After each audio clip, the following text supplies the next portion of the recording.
Ek is reg. Ek glo hy's aan.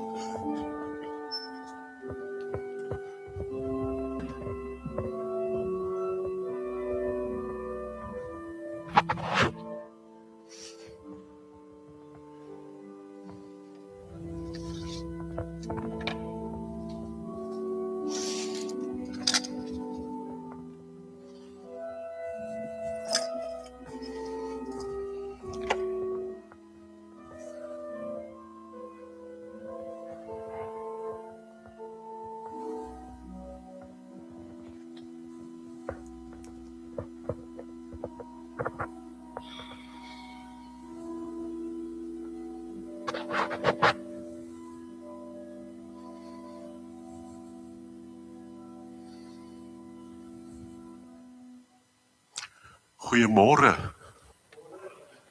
Is lekker om julle weer te sien. Duidelik het die winter gearriveer.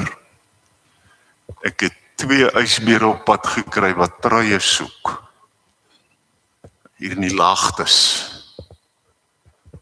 So as daar los truie is, asseblief as ek terugganslik wil gee.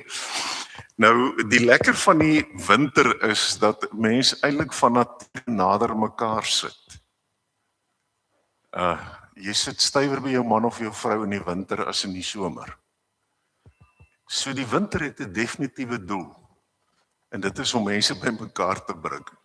En dis lekker as ons hier in die kerk ook sit. Kom nog kinders by, ek is so bly. Al weet ek julle is almal kinders.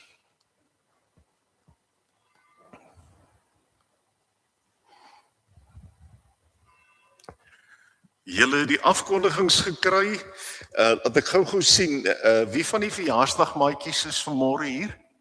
Steek gou vir my hande op, is hier 'n verjaarsdagmaatjie? Nie 'n enkele verjaarsdagmaatjie nie, maar gaan verras hierdie ouens, gaan klop gelyk by hulle deure aan, almal van julle. En as julle vir hulle die dominee het gesê, as 'n spitbraai by elkeen hierdie week. Dit sal hulle leer om nie hier te wees nie. Hulle sal hier sit en sê, Dan belangrik asseblief al die dames. Daar op bladsy 2 en op die agterblad is daar 'n advertensie vir 'n dameoggend.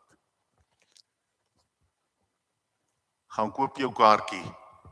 As jy hom nog nie het nie, gaan koop hom so gou as moontlik, dat jy daai oggend kan kom saam kuier. Daarmee saam, daar in die, moet ek hom hoor sit? OK, is dit beter? As hy. Ek het vergeet om vir julle te kyk. Ek net interessante, ek lag vandag baie daaroor. Toe ek groot geword het, het my ma 'n ding gehad oor voor in die kerk sit. En dan sy altyd in die heel agterste bank in 'n hoek gaan sit. En toe eendag, toe die dominee huisbesoek doen, toe vertel hy vir haar, dat hulle as dominees word op kweekskool geleer, dat jy kyk in die hoeke van die kerk, dan lyk dit of jy vir almal kyk. Sy het nie weer daar gesit nie. So, welkom julle wat nou net gekom is. Enige een van julle 'n verjaarsdagmaatjie? Niks 'n nuwe verjaarsdagmaatjies nie. Goed, die damesoggend, asseblief kom kuier saam 9 Mei. Dis oor 2 weke hier in die kerksaal. Is oor 2 weke, né? Ja, hierdie week. Ja, eerskomende Saterdag, ekskuus. En dan en hier is nou 'n geleentheid vir die manne om te kom luister wat skinder die vrouens. As jy graag iets wil kom verkoop of uitstal, gebak of 'n stokperdjie of wat jy ook al doen, jy kan met Audie gesels en dan kom verkoop jy daai ding wat jy daar het, of jy stal dit uit en dan is die enigste versoek dat jy 'n donasie uit jou opbrengs vir die kerk gee. So manne, as julle nuuskierig is oor wat die dames oorgesels, bak iets hierdie week, bou iets, maak iets en gaan verkoop dit daar. Hulle kan jou nie wegjaag nie, want sy vra hier, julle moet asseblief kom dit doen. En kom geniet net die oggend, dit gaan heerlik wees as ek so kyk. Daai twee dames lyk vir my baie vrolik. Tema is manna en kwartels. So asseblief, kyk dat julle daar uitkom.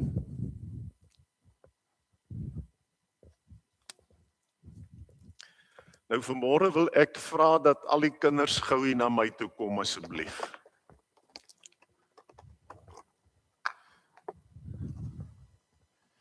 Julle gaan vanmôre vroegoggend al ietsie kry. Staan so in 'n halfmaan hier voor my. Daar's jou nou, hou hom eers, moenie nou al eet nie. Hou eers so, staan hier by my, ek julle moenie loop nie. Ek net hierdie weer so maak. En as julle nou teruggaan, daai tweede ding, haal hom af en sit hom in jou sak, moenie hom vir jou maale wys nie, okay? Dis deel van die hele storie. En as jy daar gaan sit, jy mag jou sweetie suig, terwyl die kerk nog aan is. Ek wil graag hê jy moet hom suig, en jy moet nie lank stadig aan hom suig nie, jy moet hom vinnig suig. Want ek gaan nou vir julle iets interessants vertel.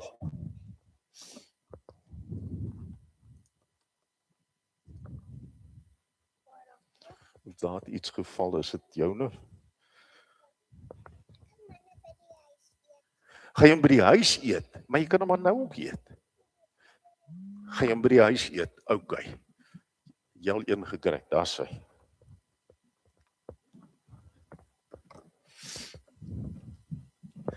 Jy het nog nie ene nie. Okay, maar as jy nou daai ene by die huis wil gaan eet, dan moet jy maar nog ene vat. Want jy moet een in die kerk eet. Is dit alright? Sal jy nou een in die kerk eet? Okay, julle kan almal dan dit doen. Jy moet een in die kerk eet, maar een kan jy by die huis gaan eet. Okay. En julle moet vir haar dankie sê.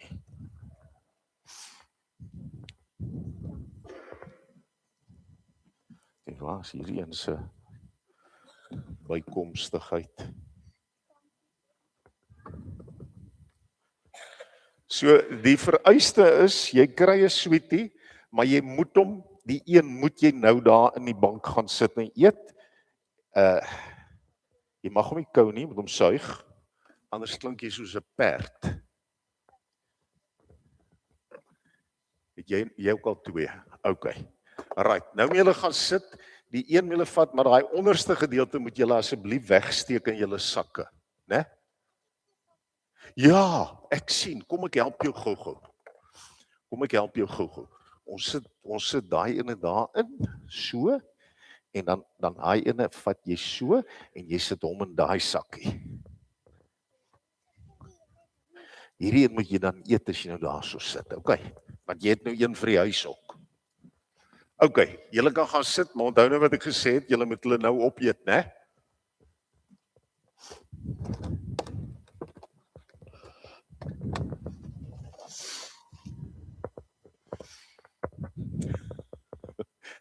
Ek sien op die gesigte, maar my pa het gesê ek mag nie eet in die kerk nie. En nou sê die dominee ek moet.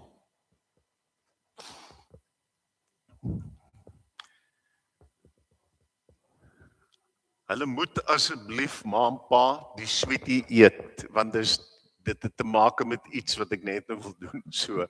En al kou hulle hom, dis okay, het sal nie te erg wees nie. Ons is in die Paastyd, ons is baie naby aan Hemelvaart, en as Hemelvaart gekom het, dan is dit 10 dae se Pinkstertyd, en na die Pinkster gaan ons dan in die Koninkrykstyd. En Koninkrykstyd fokus op hoe leef ek. Maar ons moet nou al begin praat oor wat is die gevolge van wat Jesus Christus gedoen het, vir my en vir jou.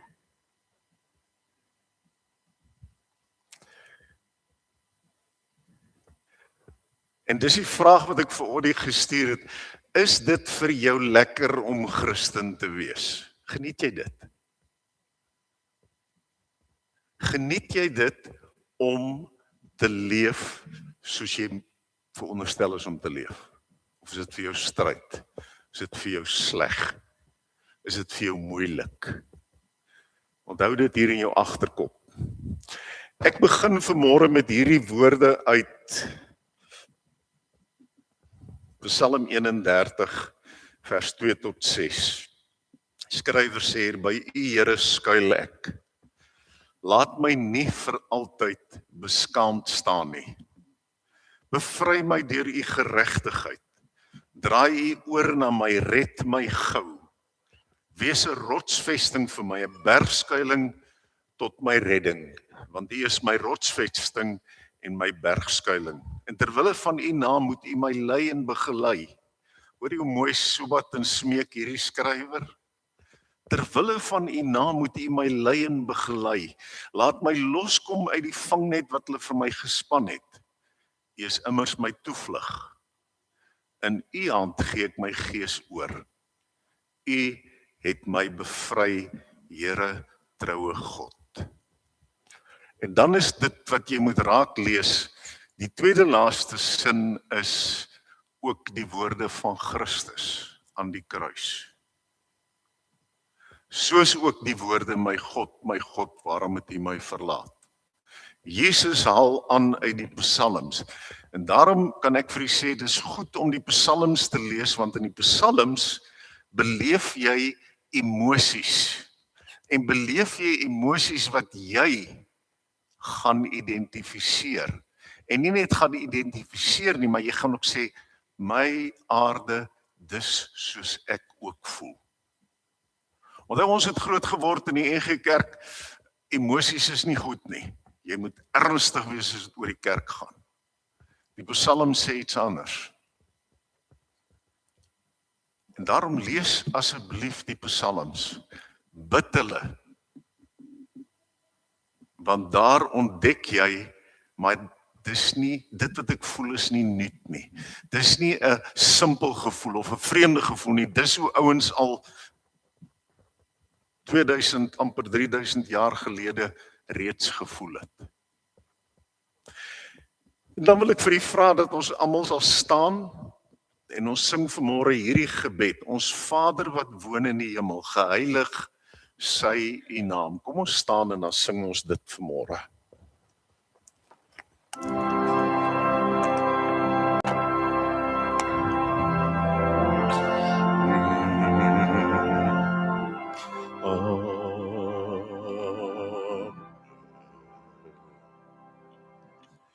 Ons Vader wat woon in die hemel, geheilig sy u naam. Laat die ryk kom, u wil geskied, soos in die hemel, so ook op die aarde. Gee ons vandag ons dagse brood en vergeef ons al ons skulde, net soos ons vergewe die wat teen ons sondig.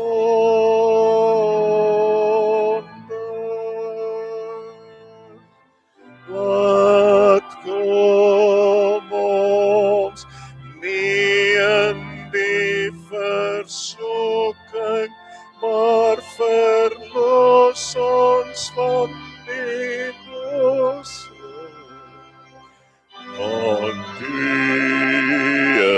is die reg en die sterkte en die Here vir ewig en ewig. Amen. Vir ewig en ewig. Amen.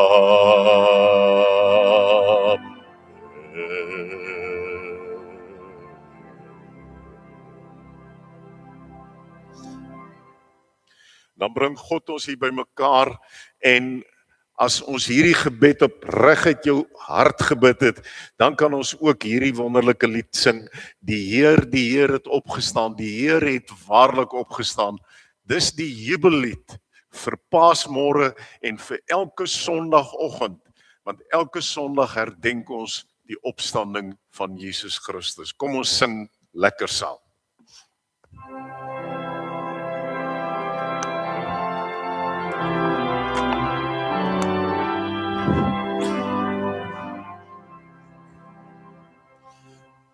Die Heer het opgestaan, die Heer het waarlik opgestaan. Vir sondaars het die Heer gesterf en lewe deur sy dood verwerf. Oorwinning is vir ons verkry, oor sonde, mag en heerskappy. Die Heer het opgestaan, die Heer het waarlik opgestaan. Die Here leef, die Here bly, ons in die aardse stryd naby. Hy het oorwin die dood en hel, ons kan dit wêreldwyd vertel. Die Heer het opgestaan, die Heer het waarlik opgestaan. Aan hom die lof, die roem, die eer, hy laat ons met hom triomfeer. Laat ons o Here deur die Gees afhanklik en oorwinnaars wees. Sit.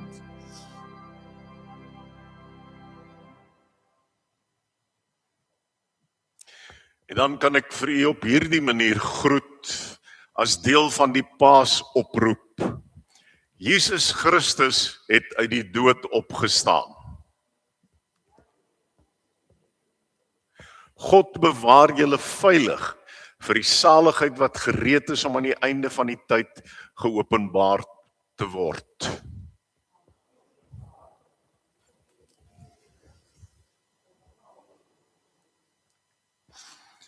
En dan kan ek vir u groet en vir u sê genade, vrede, barmhartigheid van Jesus Christus, ons verlosser, van God ons Vader en van die Heilige Gees, ons trooster. Nou, die kinders het hulle sweeties geëet. Is julle sweeties al op? OK, dit maak nie saak nie. Julle het iets bygekry. Ek gaan 3 tel, dan moet julle almal daai ding blaas. Is dit reg? Nie die stokkie lekker nie, daai ander ding wat saam met die stokkie, daai dingetjie, ja. Ek gaan 3 tel, dan moet julle hom blaas. Is dit reg? Is julle almal reg? Waar is joune? Jy kroek. Jy kroek. Leen vir haar een. Ek wil net sien of almal reg is.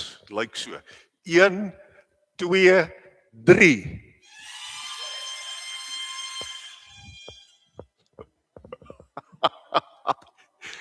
Jy sien, en dit moet julle kinders verstaan.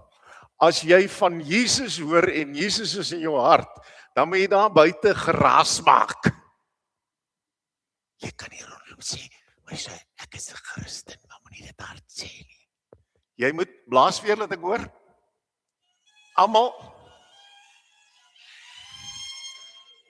Jy moet 'n geraas maak, dat almal kan hoor ek sê, daai ou is 'n kind van die Here. Nou jy hoef nie regtig 'n geraas te maak, groot mense, jy hoef nou nie vir jou ook so 'n vletjie te koop nie, asseblief tog. Die geraas wat jy moet maak is dood eenvoudig met hoe jy leef. As ouens jou sien, moet hulle sê, "Wow, hierdie ou het iets wat ek nie het nie, ek soek dit. Hierdie ou het 'n vletjie, ek wil ook so 'n vletjie hê." Gelukkig ek het 'n hele bottel vol. Ha. So, hierdie week daar by die skool, onthou die hele tyd, sit die vletjie in jou sak, moet hom net nie in die klas blaas nie. Die juffrou gaan rooi word in haar gesig en ek weet nie, dalk hang sy jou aan die deur op. Of sy bære jou in 'n tas en verkoop jou op die mark. Ek is net bang as sy nou so as jy daai vletjie blaas. Maar as mense jou sien, dan moet hulle sê, "Wow, kind van die Here." En ma en pa en juffrou en meneer en hier by die kerk leer ons vir jou hoe om so te leef. En baie dankie, julle kan nou die kinders skryf, waar is ons kinderkerk dame? Daar is ons, dis hoekom jy ook 'n fluitjie geblaas het.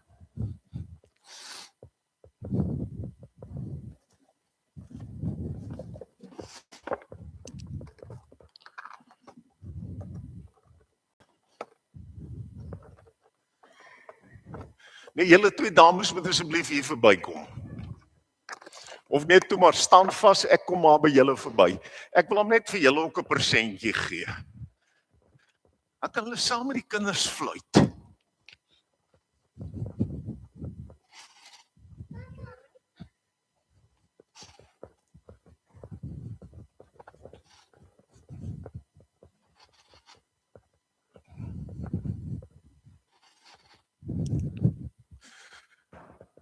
Nou soos ek sê, ons hoef nie fluitjies te blaas nie. Ons kan net leef soos wat ons moet leef. So kom ons sing hierdie lied lekker saam. Soos 'n vader sorg vir kinders, sorg die Heer vir wie hom vrees. Hoor mooi, soos 'n vader sorg vir kinders.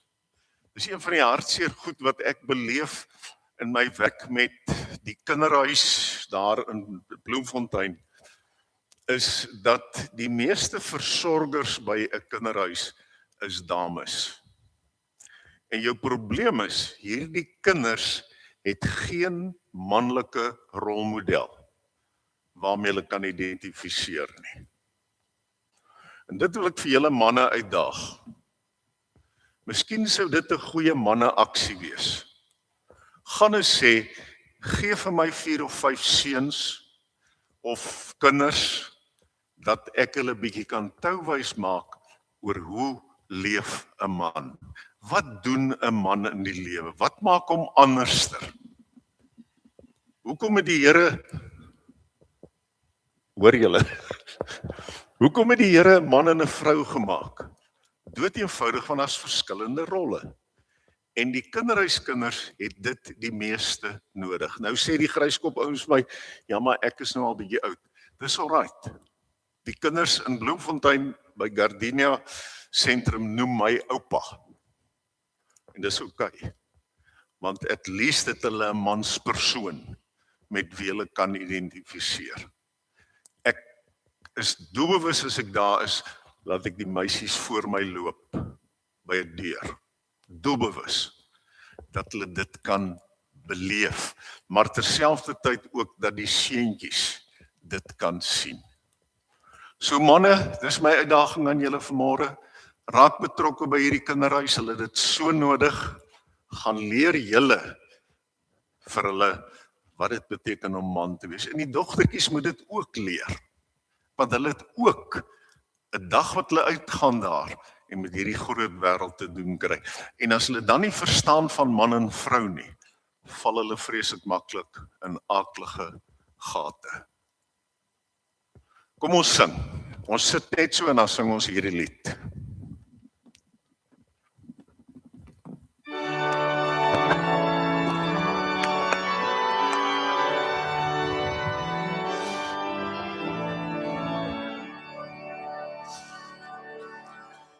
Soos 'n vader sorg vir kinders, sorg weer vir wie hom vrees.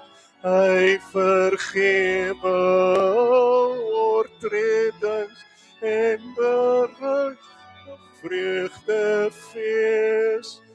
Lof en prys hom, lof en prys hom, laat ons hom gehoorsaam wees. Lof hom wat in groot genade ons deur eeue heen behou. Lof hom vir sy reddingsdade, vas kan ons hom vertrou. Lof hom, prys hom, hy's genadig en getrou. Lof die Here, maan en sterre, waar julle die wyte skryf. Lof hom engele en mense, almal wat sy wil volbring. Lof hom, prys hom, lof en prys hom, o my siel bly hom besing.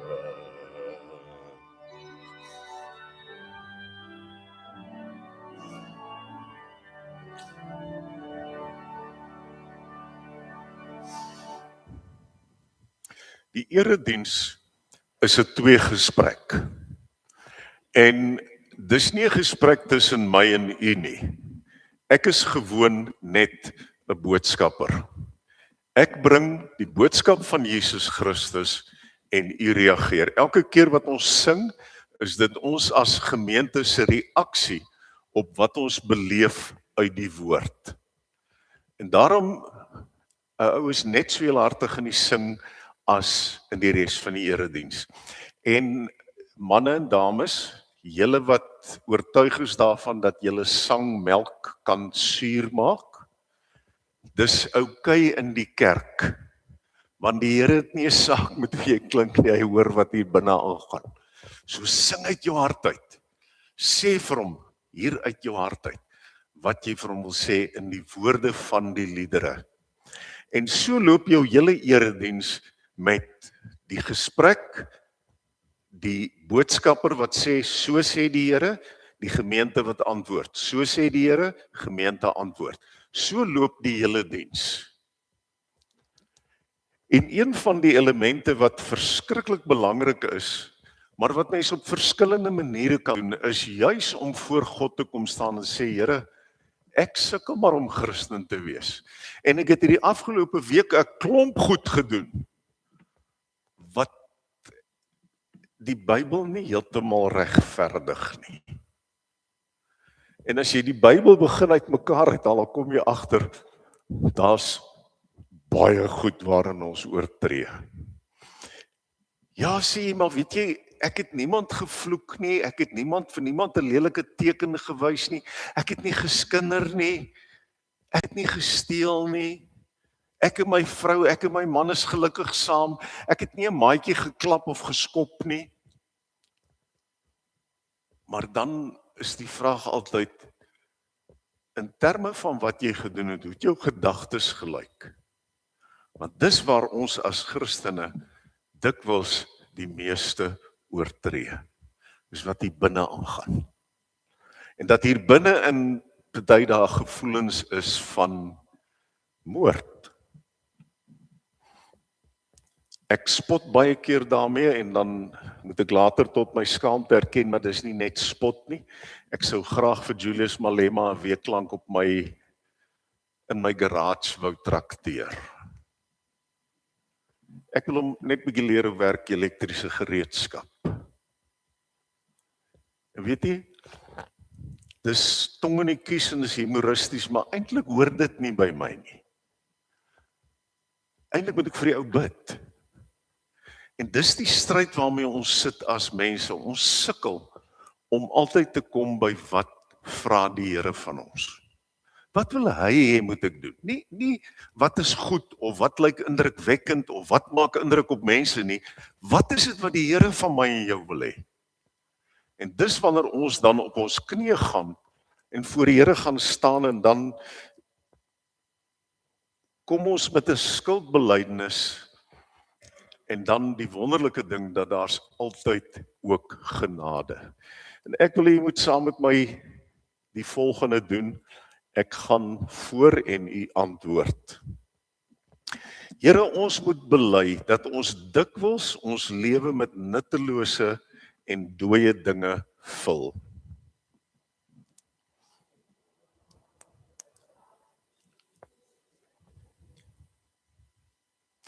Ons maak so dikwels ons eie wysheid en kennis ons skuilplek.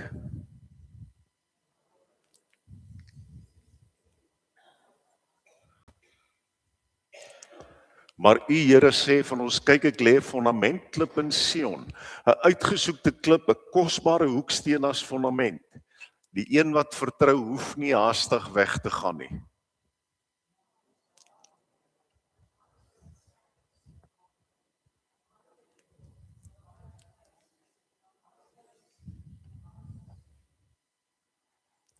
Mag ons Here ons nie so spotters gedra en ons boeye al stywer maak nie.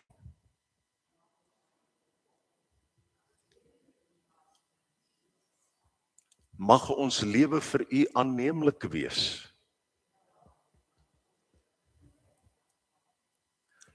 U maak ons u kinders, 'n heilige priesterdom.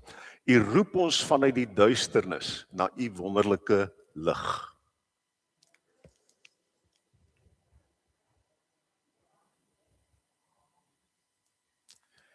En dan as ek en jy voor God staan, dan wil ek vir jou die versekering gee op hierdie oomblik, wanneer God na jou kyk, sien hy Jesus Christus in jou. Hy sien nie my en jou natuurlike mens nie, dis vir hom dood. Die bloed van Christus maak ons nuut. Dan kan ons na die woord toe gaan en net rustig daaroor saam dink. Kom ons bid. Hemelse Vader, baie dankie dat u Jesus Christus gestuur het om ons nuut te maak. Dankie dat u u Gees gee sodat ons nuut kan leef. Dankie Here dat u ons Vader is, wat elke dag vir ons sorg en ons styf vashou en ons beskerm, want ons is u kinders. Dankie Here ook dat ons nou hier saam om die woord kan vergader. Dat ons kan hoor wat u graag vir ons wil sê. En dat ons kan weet, alreeds werk die Heilige Gees in ons, sodat ons ook hierdie week voluit tot die eer kan leef.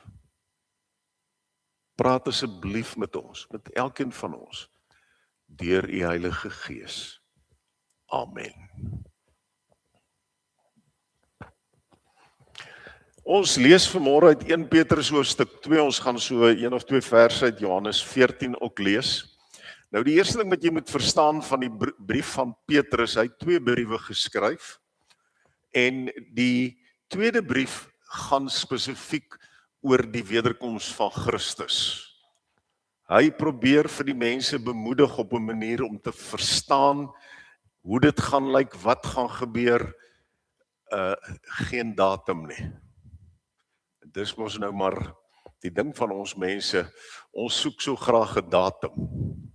Maar ek wil nou ook vir jou sê dat nie eers Jesus Christus toe hy op aarde was, het geweet wanneer die wederkoms is nie. En dit het hy self gesê. Dis die tweede brief. Die eerste brief, goed, ek moet net by sê, hierdie tweede brief is juis ter bemoediging van hierdie gemeente. Hy het aan 5 gemeentes wat oor Asië versprei is, het hy geskryf.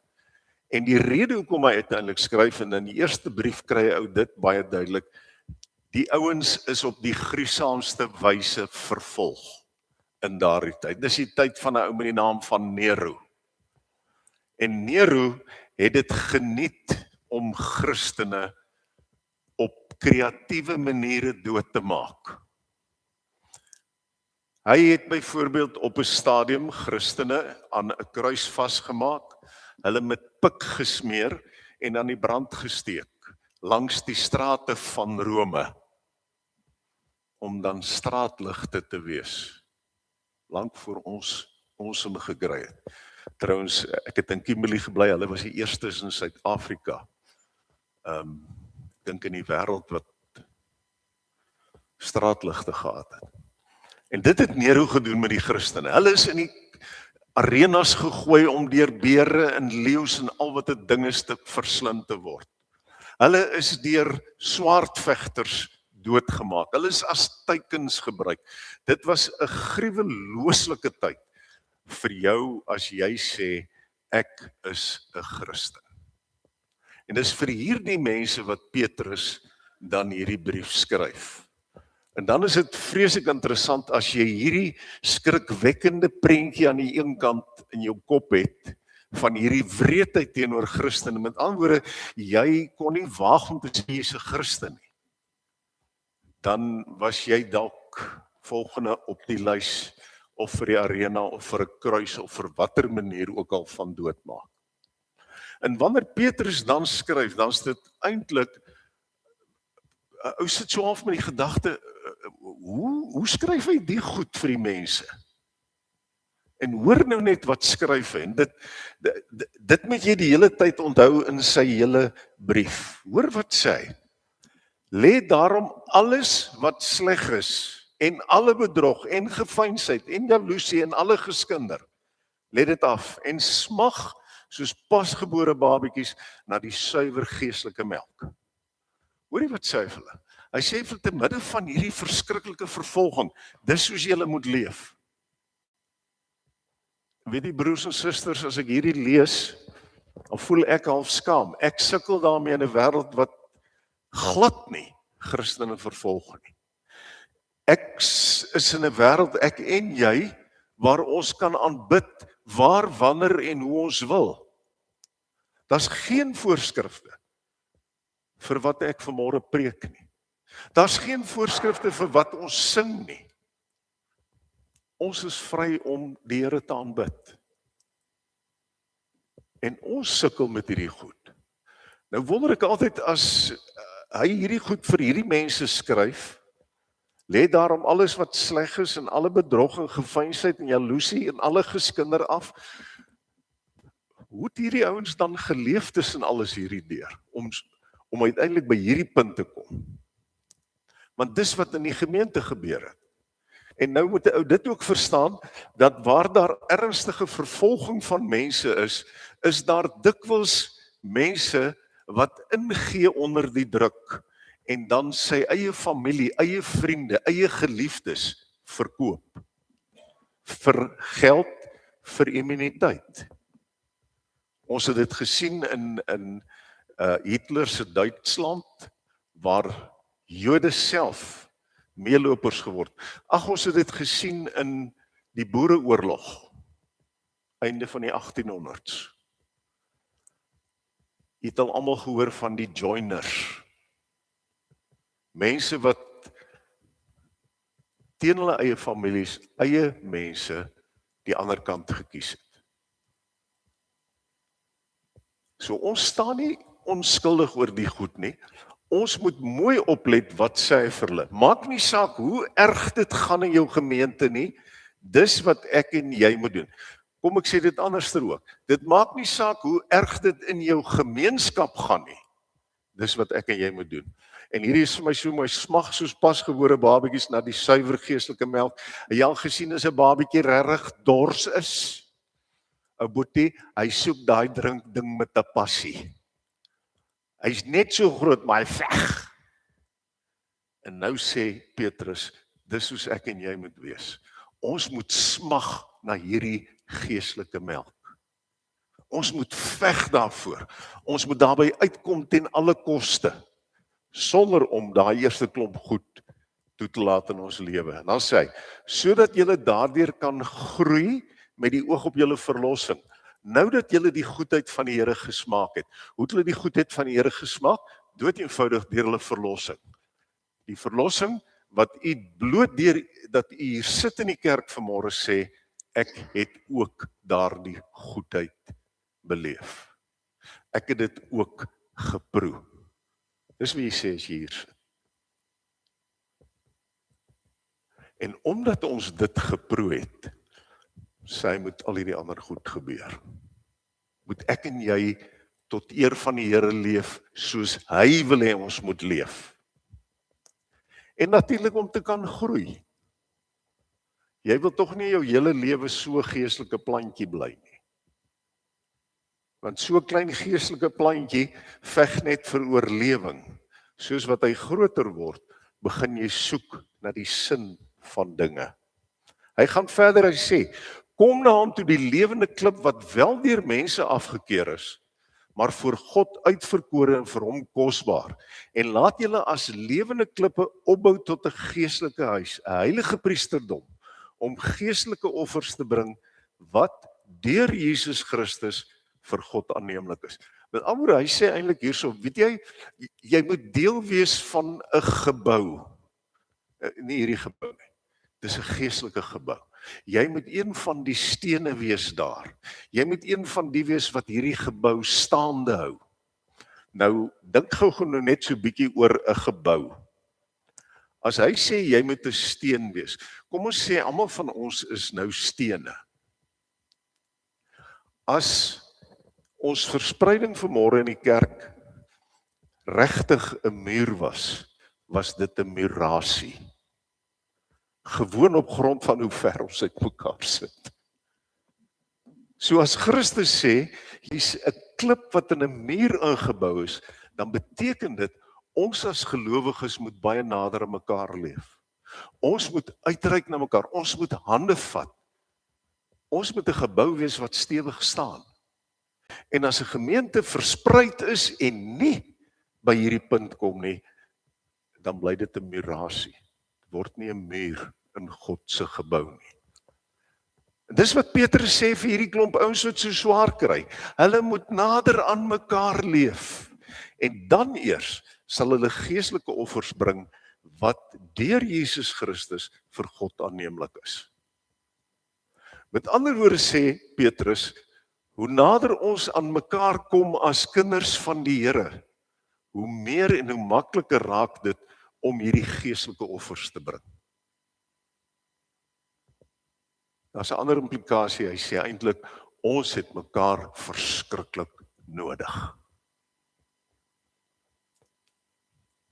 Nou verduidelik hy vir hulle, daar staan immers in die skrif, kyk ek sit in Sion 'n klip neer, 'n hoeksteen, uitverkore en kosbaar, maar wie in hom glo, sal verseker nie beskaam staan nie. Daarom is dit kosbaar vir julle wat glo. Hierdie hele gedagte van ek en jy se steen in 'n muur van 'n geestelike gebou. Hy sê dit is kosbaar vir ons wat glo. Nou, waar kom dit vandaan? Kom ek haal net so gou vinnig iets uit Johannes. Jesus sê vir hom, Johannes 14 vers 6, ek is die weg en die waarheid en die lewe. Niemand kom na die Vader behalwe deur my nie. As julle my leer ken het, sal julle ook my Vader ken. En van nou af ken julle hom en het hom reeds gesien.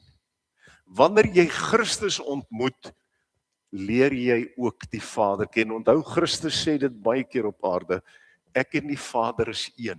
As jy my ken, ken jy die Vader. Ek en jy hoef nie te wonder oor hoe die Vader is nie. Christus het klaar vir ons die voorbeeld gegee.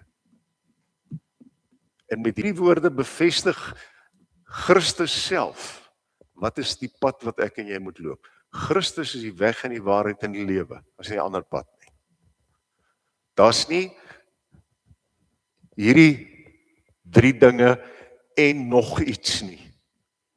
Daar's kerke wat vir jou leer, jy moet dit doen, maar jy moet ook groot gedoop word. Jy moet, hierdie 3 dinge is waar, maar jy moet ook jou 10de gee, of wat ook al. Daar's kerke wat 'n plus bysit. En die oomblik wat jy by Christus 'n plus sit, is jy nie meer by Christus nie. Christus is die weg, die waarheid en die lewe. Hy is die hoeksteen, en die wonderlike is, as hy die hoeksteen is, sê Petrus, dan word ek en jy op hierdie gebou ingebou saam met hom. Met ander woorde, as ons almal dan stene is, dan het ons direk kontak met Christus, deur mekaar, maar ook direk na hom toe. Want 'n hoeksteen op 'n gebou, sal die ouens wat met bouerywerk vir jou sê, is die belangrikste ding, naas die fondament. Hoor nou wat sê hy verder. Maar vir ongelowiges geld die volgende, juis die klip wat die bouers afgekeer het die hoeksteen geword. En 'n klip waaroor 'n mens kan struikel, ja, rots wat jou kan laat val. Hulle struikel, omdat hulle aan die woord ongehoorsaam is. Hulle was daartoe bestem. Ek en jy moet ons nie bekommer oor die ongelowiges nie, behalwe om te getuig. Maar ek en jy kan nie 'n mens bekeer nie. Die van julle wat al tieners groot gemaak het, sal weet, dis een van die moeilikste take wat die Here vir jou gegee het, is om 'n tiener groot te maak. Daai ding se kop is harder as 'n diamant. Hulle kom oor 20 jaar terug en dan sê hulle, "Jesus pa, jy het baie geleer in so 'n kort tydjie." Ongehoorsame mense se koppe is net swart. En jy wys vir hulle, jy lei vir hulle na Jesus deur jou voorbeeld. Nie deur hulle storm te loop en hulle te probeer oortuig en met hulle te beklei en met hulle te stry nie. Hulle koppe is vas. It is set in stone. Ek en jy kan getuig deur ons lewe, ons kan getuig deur ons mond en ons kan bid vir die ongelowiges. Hulle sal nie nader kom oor wat jy doen nie. Hulle sal nader kom omdat hulle mettertyd Jesus Christus se stem begin hoor. Want as jy gereeld en gedurig getuig, jy weet almal hoe 'n druppel water 'n gat in 'n klip kan maak oor jare heen. Sy net so drup. En dis wat ek en jy moet doen. Net die boodskap drup. En nou gaan Petrus verder en dan sê hy eintlik 'n fantastiese ding. Hierdie geestelike gebou, hoor wat sê hy van hierdie geestelike gebou. Julle egter, onthou, dis nou ons, kinders van die Here, is 'n uitverkore geslag, 'n koninklike priesterdom, 'n heilige nasie, heilig afgesonder, 'n volk wat aan God behoort, sodat julle die deugde kan verkondig van hom wat julle uit die duisternis geroep het na sy wonderlike lig. Julle wat eers nie 'n volk was nie, maar nou volk van God is, wat eers nie ontferming ontvang het nie, maar nou ontferming ontvang het. Is dit nie 'n wonderlike prentjie? Dis wat ek en jy is. Dis wat ek en jy moet uitleef. Al daai goed. Uitverkore geslag, 'n koninklike priesterdom, elkeen van daai goed kan 'n ou 'n hele Pinksterreeks van maak. So ryk is dit aan betekenis. Dis baie interessant, daar's mense wat, as hulle hierdie gedeelte lees, oor die hoeksteen en al die goed, dat hulle ook begin meerderwaardig voel oor die Christendom. julle ongelowiges. En daarvoor moet ek en jy verskriklik versigtig wees. Al stem ons nie saam met die Katolieke en met die ou en nuwe apostels en met watter kerk ook al, jy's nooit meerderwaardig teenoor daardie kerke nie. Dis nie wat Christus van my en jou vra nie. Jy's nie meerderwaardig teenoor Islam nie. Inteendeel, die eerste ding wat jy doen is jy bid vir hulle. En jy kan maar gaan kyk watter kerke is dit wat Christus nie aanbid nie. Jehova getuies erken nie vir Christus as seun van God nie. Ou en nuwe apostel sê, daar het nooit so iets gebeur soos Jesus Christus nie, dis als geestelike goed. Die hele Bybel is net 'n geestelike storie. Dan ontken jy Christus. En as jy dit doen, het jy niks. Maar moenie beklei nie, moenie in 'n stryd gaan nie, bid vir hierdie mense. Wys vir hulle hoe lyk die geestelike gebou. Wys vir hulle hoe lyk hierdie gebou waarin jy ook gemessel is, saam met al hierdie ander gelowiges.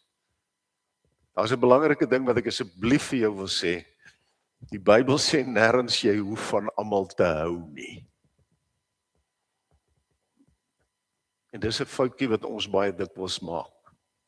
Die Bybel sê ek moet almal lief hê. Christus het nie van die Fariseërs en die Sadduseërs gehou nie, maar hy het hulle lief gehad. Hy het vir hulle harde dinge gesê, maar hy het hulle lief gehad. Moenie ander gelowe afskiet omdat hulle nie dieselfde glo as jy nie. Hou jy vas aan Jesus Christus. En dan is die finale vraag wat ek vir jou wil vra. En dis nou die $1 million question wat julle daar op die aankondigings ook gekry het. Is dit vir jou lekker om 'n kind van die Here te wees? Is dit vir jou lekker om dit te wees? Geniet jy dit? Of is dit vir jou 'n straf? Kry jy swaar om dit te doen? En nou sê ek nie vir jou, vat nou jou Bybel, en in die ou dae het hulle gesê Bible thumpers. Dis die ouens wat die Bybel gevat het en jou dan met Bybelverse oor die kop geslaan het. Dis nie wat die Here van jou vra nie. Dis nie wat Petrus hier bedoel. Petrus sê, wees lewendig in jou geloof. Wees aktief. Dis behalwe dat jy glo, ook 'n doen ding. Uitdaging aan elkeen vanmôre. Gaan kies een persoon in hierdie week om mee te gesels en nooi daardie persoon saam kerk toe volgende week. Net een persoon. Iemand wat jy dalk elke dag mee te doen kry, iemand wat jy dalk eenmal in 'n jaar sien, maar bring iemand saam kerk toe. Sê vir daardie persoon, kom kyk wat deel ons. Kom kyk hoe lyk die kinders van die Here, uitverkore geslag, koninklike priesterdom. Mense, in die koninkryk van God het ek en jy status. In die wêreld is ons niks. Dis juist daaroor wat ek en jy dit kan geniet. Waar ons gelowiges kan wees, Christus het gesê, glo soos die kindertjies. Leef dit ook uit soos die kindertjies. Het julle gehoor met wat se oorgawe het hulle daai fluitjies geblaas? Julle gehoor? Hulle het nie teruggehou nie. Ons met die gryskoppe weet in ons jong dae, jy het nie eers hard asem gehaal nie. Gebruik daardie entoesiasme van hulle, laat dit oorvloei na jou, dat jy gaan getuig buite en sê, die Here het jou lief, hy soek jou as deel van sy muur. Gaan doen dit. As geen lekkerder gevoel as wanneer daardie lig vir 'n ongelowige ou opgaan. En hy skielik besef, wow, gaan beleef dit en kom vertel. Vader in die hemel,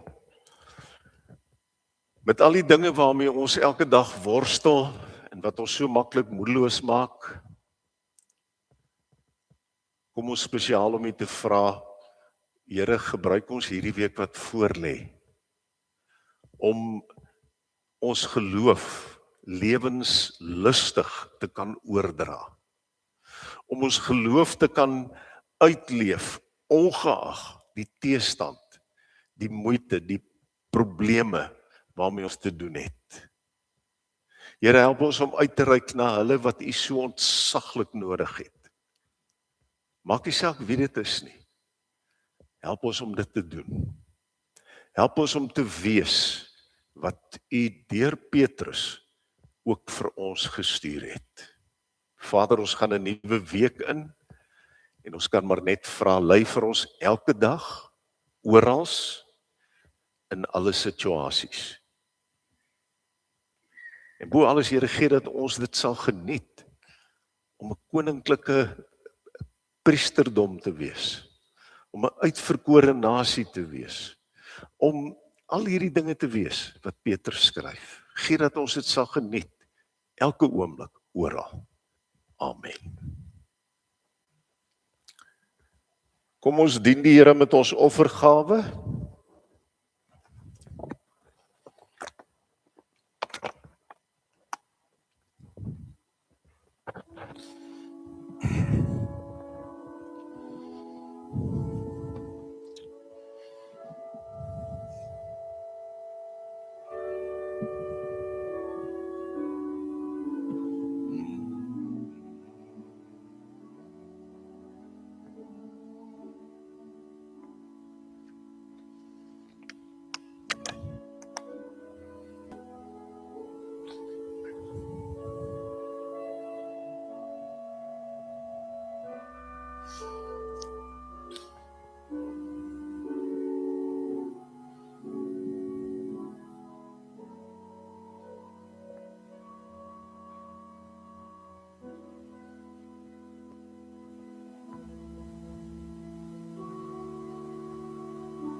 Meeste van ons wat hier sit het wetenskap op skool gehad. Daai druppeltjie water wat daar val, dis jy. Dis jy. Maak nie saak hoe oud of hoe jonk jy is nie. Maak nie saak of jy man of vrou is nie. Maak nie saak of jy getroud is of nie. Jy is daai druppeltjie water. Wat gebeur as die druppeltjie water val? Daar's mos nou rimpels wat hy maak. En ek is nou nie meer, ek kan nie presies onthou nie, maar as ek reg onthou, selfs as daai dingetjie in 'n daai iets kleins in die middel van 'n dam val, hardloop daai rimpels blykbaar tot teen die kant van die dam. Jy sien hom later nie meer, maar hy blykbaar beweeg nog. Maar as elkeen van u in Ficksburg dam val, En met dan bedoel ek die hele gemeenskap. Kyk net hoeveel druppeltjies dit is. Daar gaan soveel oorvleelings wees. Daar gaan soveel mense hoor van Jesus Christus. Gaan wees 'n druppel. Met die wete ook, dat dit wat jy doen, kring uit. Kom ons staan en dan sluit ons af met hierdie lied. Baie van u sal hom herken as die CSV lied. Heiland, aan u al ons dank en aanbidding. U het kom soek, ons van sonde gered. Kom ons staan en sing ons dit saam.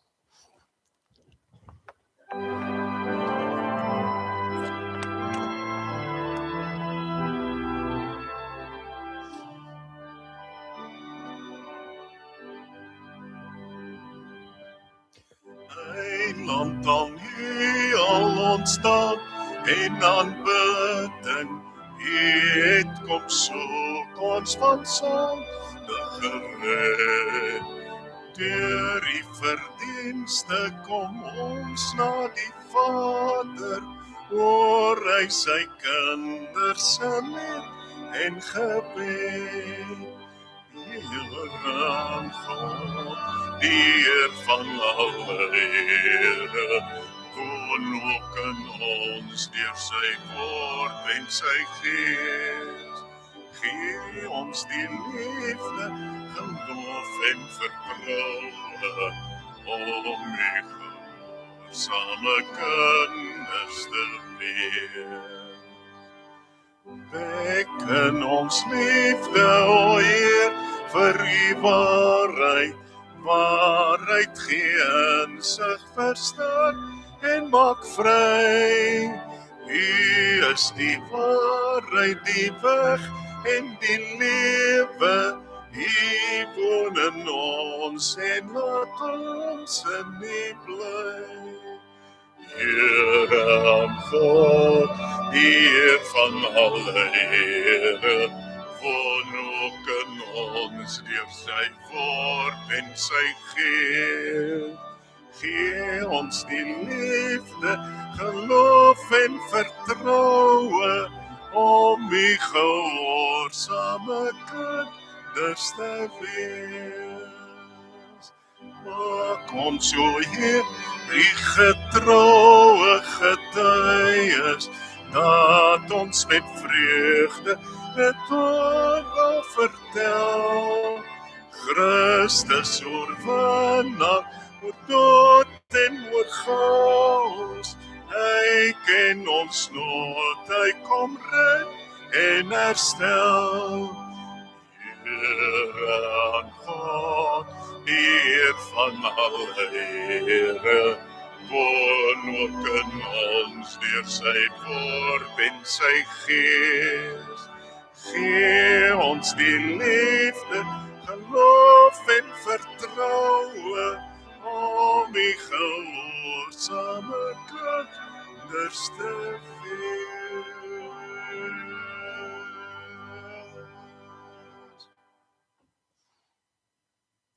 Ontvang die seën van die Here en gaan in vrede.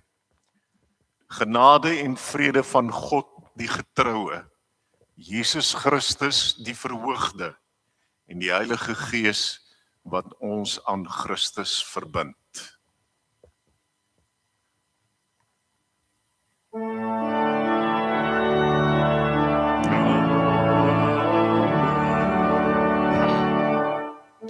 Dit so wees, Here, amen.